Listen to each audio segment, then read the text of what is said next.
We have a Fox News alert. Our top story right now, worldwide celebrations underway as rebels topple Assad's rule in Syria, ending more than 50 years of his family's dictatorship.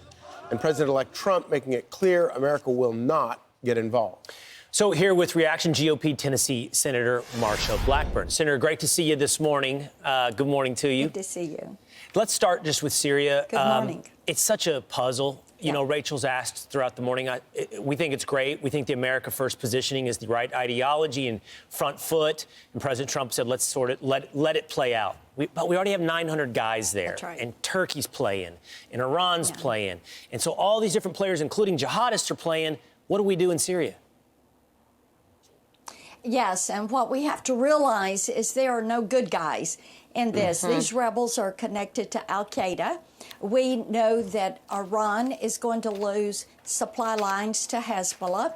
We know that Russia is losing access to a warm weather port, and we need to make certain that we support Israel. Are you concerned at all about, I think that the most important point there is the point about Russia. Are you concerned about what they do next, given the fact that this is a pretty desperate situation for them? It is indeed, and I think President Trump in his statement were right on this. And, you know, this is one of the reasons with the Trump administration coming in, having strong leaders and people that know how to deal in global affairs, this is going to make such a difference, because this administration, the Biden administration, has been given to appeasement, and no one ever knew where the administration was going to come down on any given issue. President Trump's statement today about this is accurate and correct, and that should be the footing of the United States. You know, Senator, there are a lot of people who say, yes, we should support Israel. They're our ally, and that's a totally understandable point. Sometimes, though, that's not always in the best interest of America, and we need to look at things from America first. One of those people who've said that is Ron Paul. He's also talked about DOGE and foreign aid as we look at all the expenses. I want to read you this post from Ron Paul and get your thoughts on it. He says, here's an easy one for DOGE. Eliminate foreign aid. It's taking money from the poor and the middle class in the U.S. and giving it to the rich in poor countries, with a cut to the facilitators in between.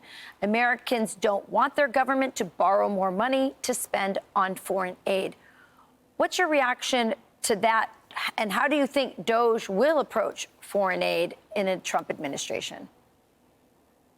Well, DOGE is something that is going to cause everyone to look at where the U.S. spends taxpayer dollars.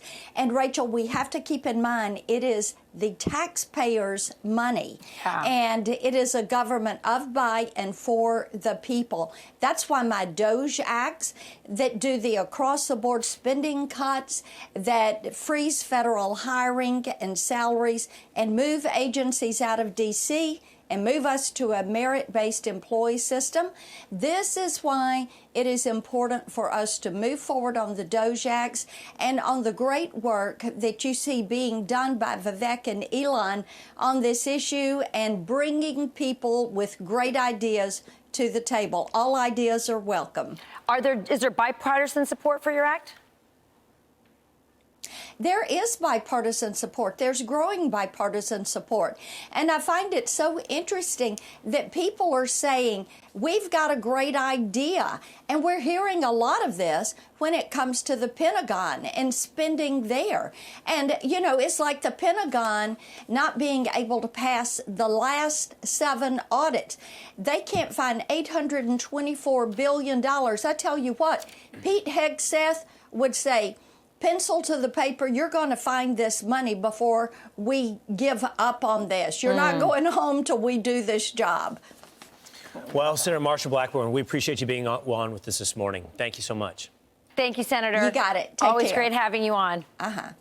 I'm Steve Ducey. I'm Brian Kilmeade. And I'm Ainsley Earhart. And click here to subscribe to the Fox News YouTube page to catch our hottest interviews and most compelling analysis.